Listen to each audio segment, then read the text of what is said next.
This is episode 12 of the H2H Sales Automation podcast on creating content that converts. Let's build a business based on H to H, not B2B, but human-to-human sales and marketing automation. A human approach is the only one that sells. Hello everyone and welcome to our show. My name is Bart and I invite guests for a short 20 minutes interview to inspire and improve your sales and marketing the human way. Today I'd like to welcome Eloise Leeson-Smith, a linguist, speaker, hosting own next level communication podcast channel.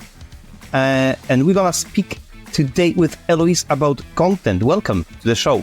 Thank you so much for having me, Bart. I am delighted to be here. And this is one of my absolute favorite subjects. How do you sell in a human-to-human way?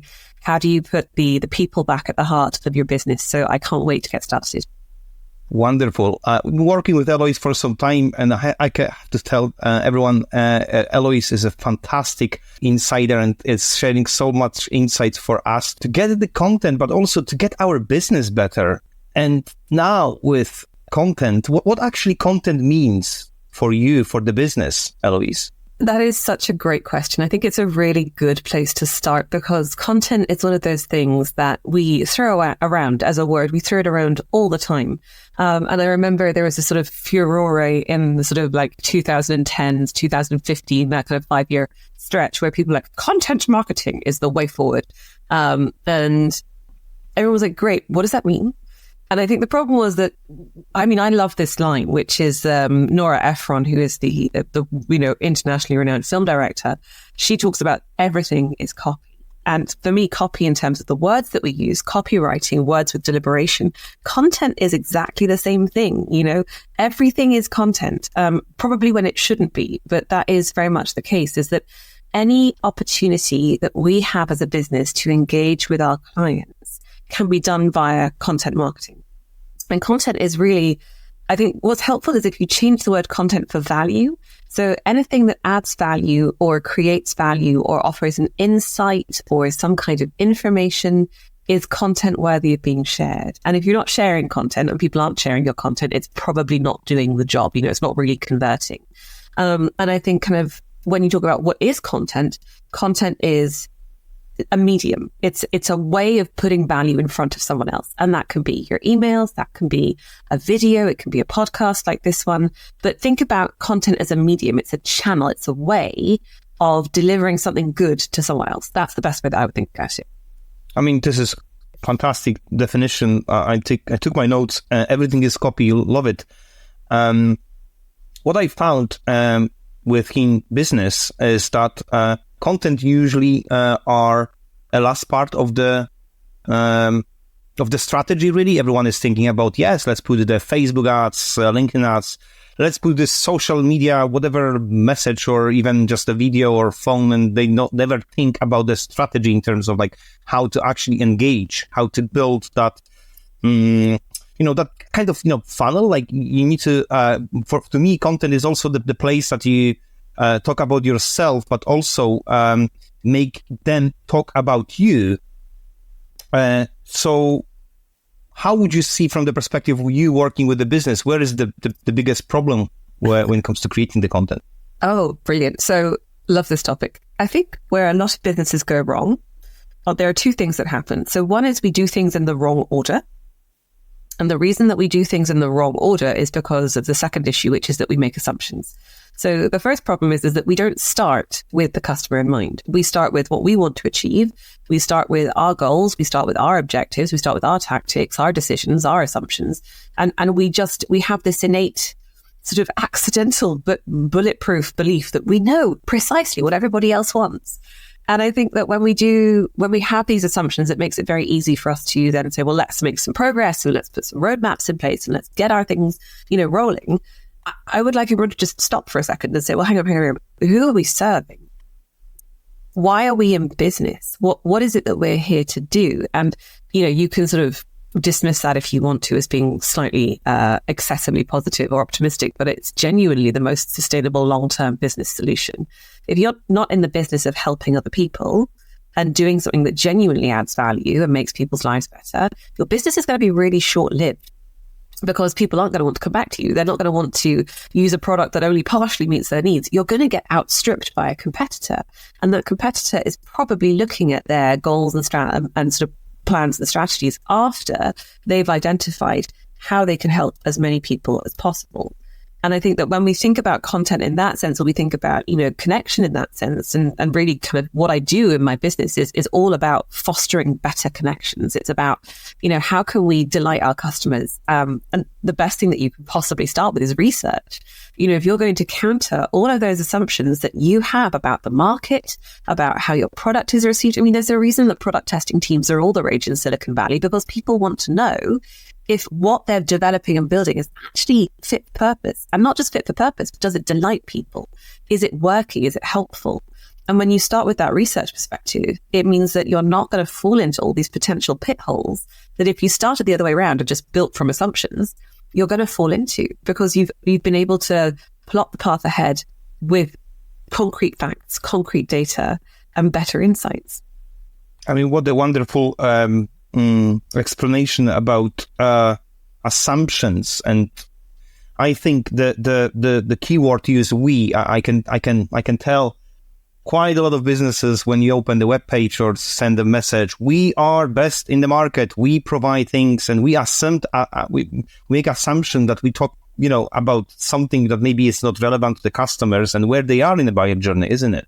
Oh, they might be somewhere else. They might even not be ready for any purchase, and we are start talking about ourselves, not about the client.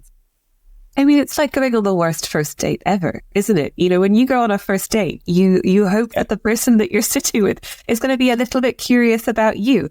I don't know about you, Bart, but I've been on some truly terrible dates. I'm sure you haven't. I'm sure all your dates have been wonderful. But my dates, I've had some real clangers where he's sat there opposite me at the table and told me just how wonderful he is, and that he has made this partner and he's done this thing and he has this golf number, and I don't know what the golf numbers mean, but he basically like how fabulous and wonderful he is. And I'm sat there thinking, you don't care about me at all.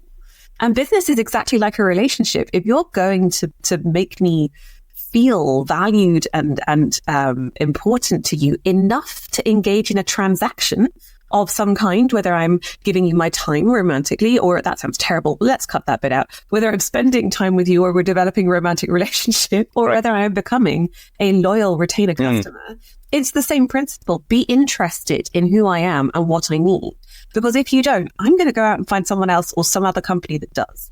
And the issue that I see with almost every single website that I work on when I'm brought in to consult is that the company, and forgive the like slightly childish toilet humor, they have weed all over their copy. They've used the word we so many times that it has automatically told me where your priorities lie.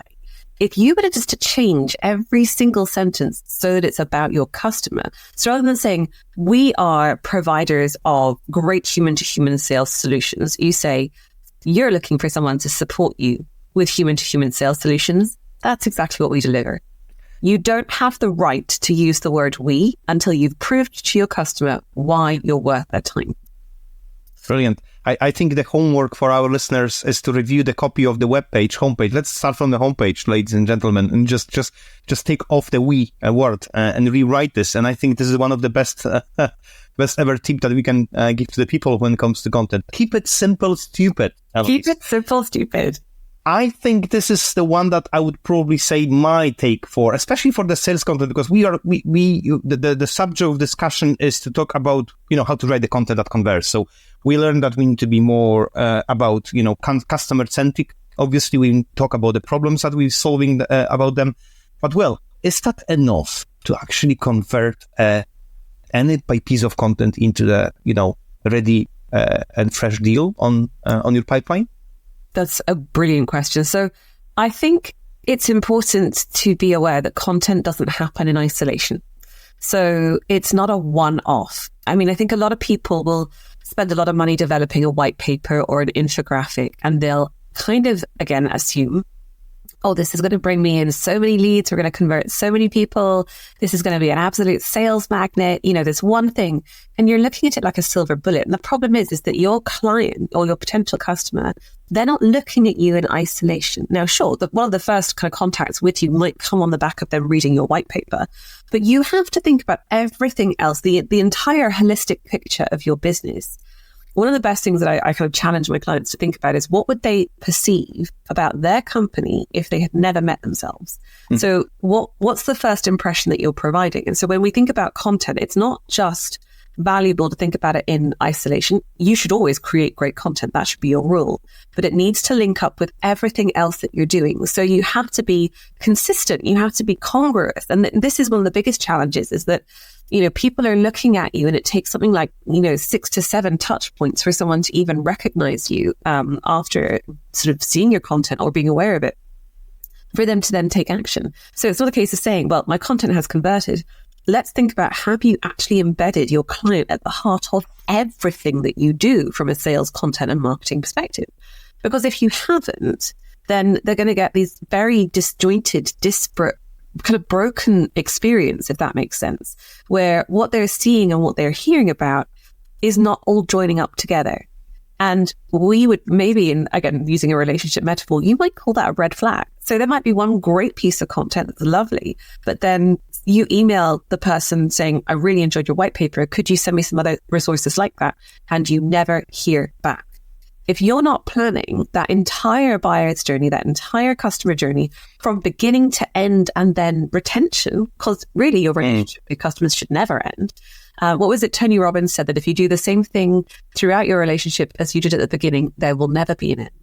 And I think that we often forget about the importance of client retention once we've made that sale. So your content should be converting even after they become a customer. We don't think about that always. And it's really important to consider.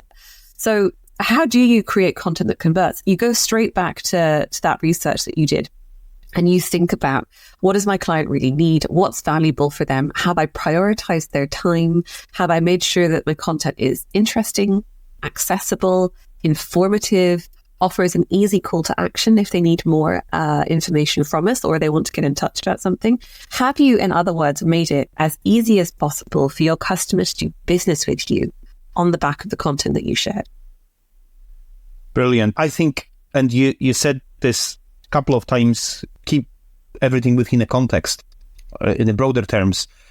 And what I mean by context is also recognizing that for some, January might be a really busy month, and discussion about some B2B offer, SaaS product, etc. might not be actually really good timing for them to make a decision.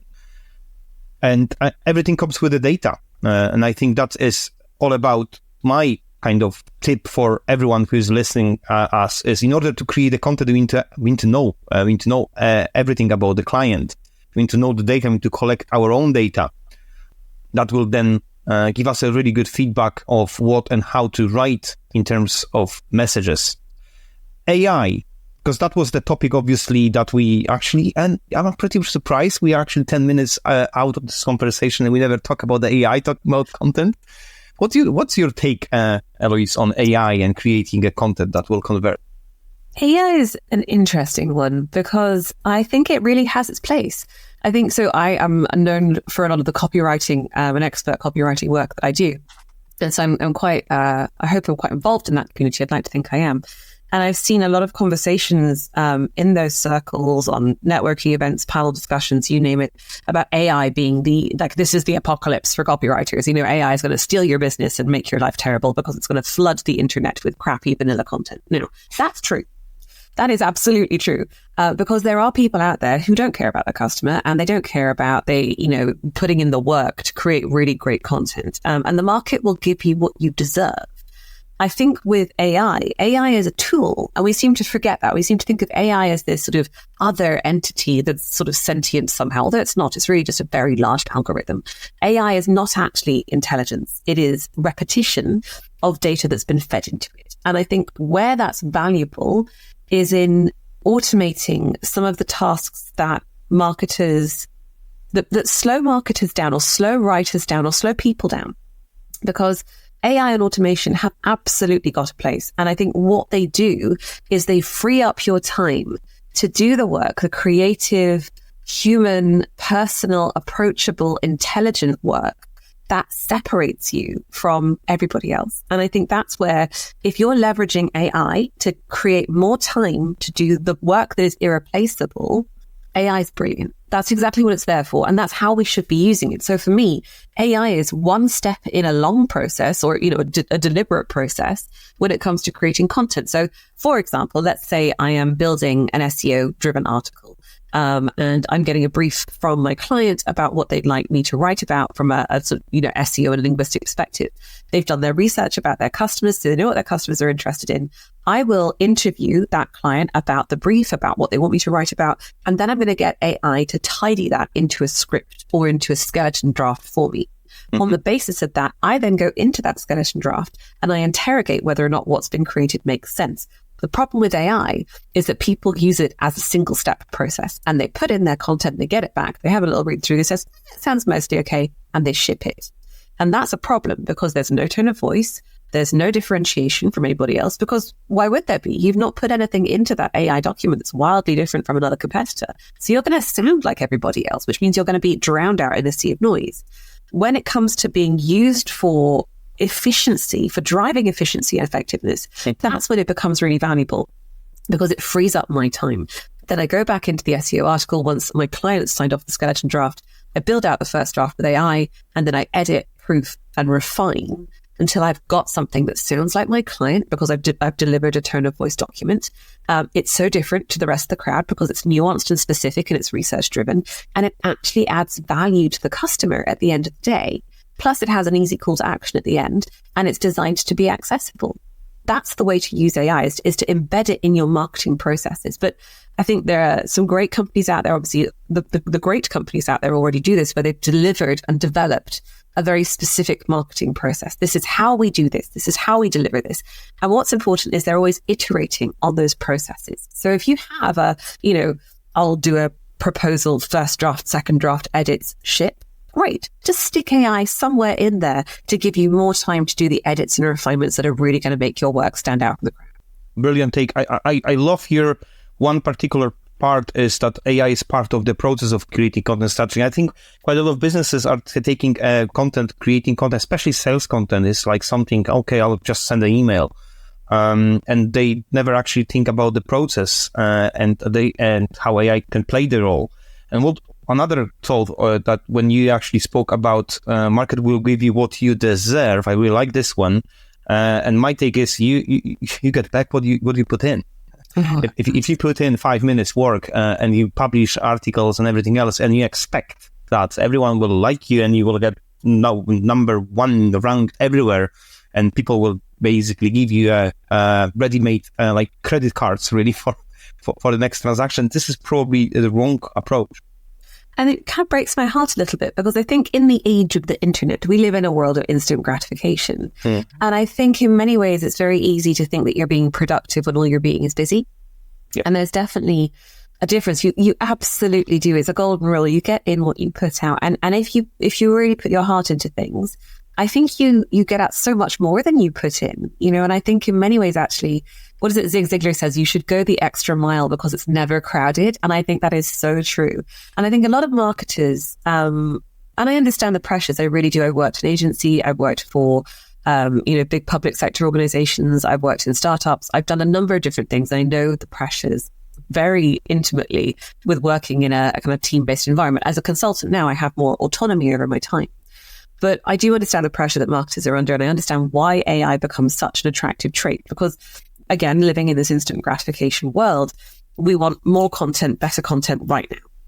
And we seem to have forgotten the cardinal rule that is, if you want something great, you have to work hard at it. Like some of the stuff that you will do will feel easy and it'll come naturally, but it still takes time and it still takes effort.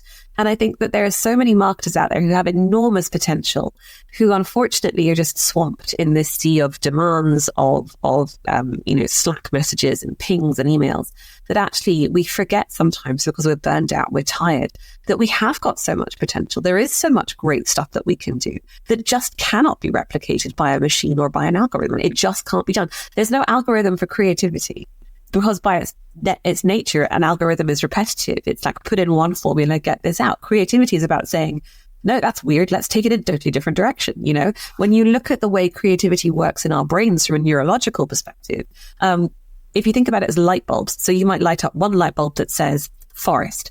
But then by association, the more creative you are, the kind of stranger your associations are going to be. So you think forest, then you might also think, sea of magical creatures, underwater forest, coral reef. That is the way that you sort of spark and engender creativity, is you give your brain room to play. AI can't play. I mean, sure, it can create interesting, cat flavored pictures through DALL-E or whatever, but it doesn't have the same innate spark that gives us humans our wealth of creativity. It just can't be replicated.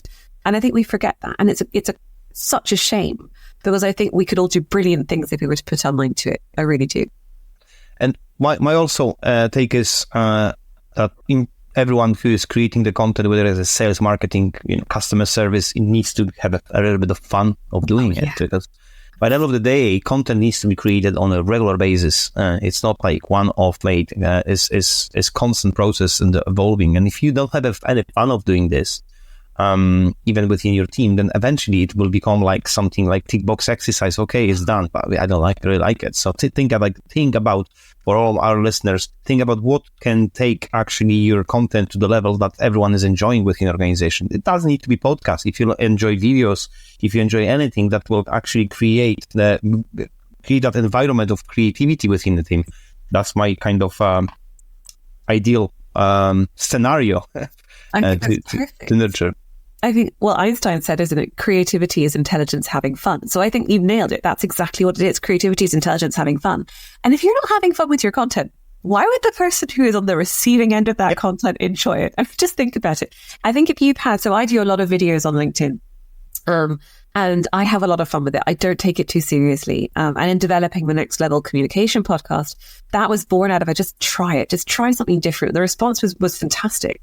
And I think that for anybody who is looking to put the fun back into what they're doing, try something totally new. Be okay with being bad at it, but be willing to give it a go. And I think that, if you've got a meeting, stick a bowl of Lego on the table, or have everybody sit down on the floor for a change, or, get some squeezy balls. Whenever I do workshops with clients, I bring in multicolored pens, I bring in Bart, you've experienced this yourself, but I bring in, bouncy balls and fidget spinners and toys and things for people to play with.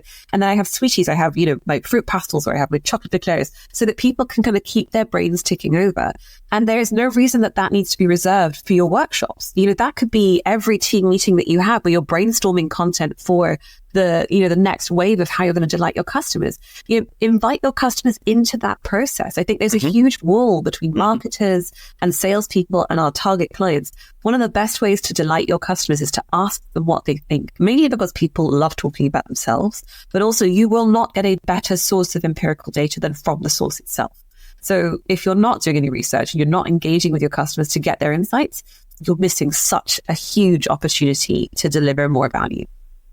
Fantastic idea. Invite your clients to create in content creation process. Well done, Eloise. So we're about to run out of the time. So my final question is your top tips. So this podcast is all about human sales and how we can be better at actually approaching all of this.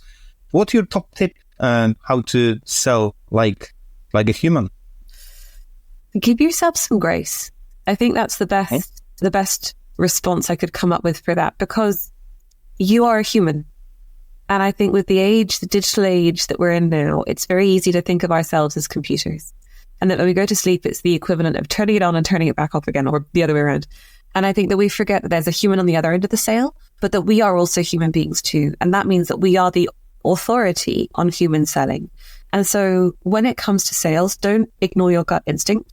Don't ignore your feelings. Don't ignore their feelings. And I think that, as human beings, your worth is not based on how many sales you do.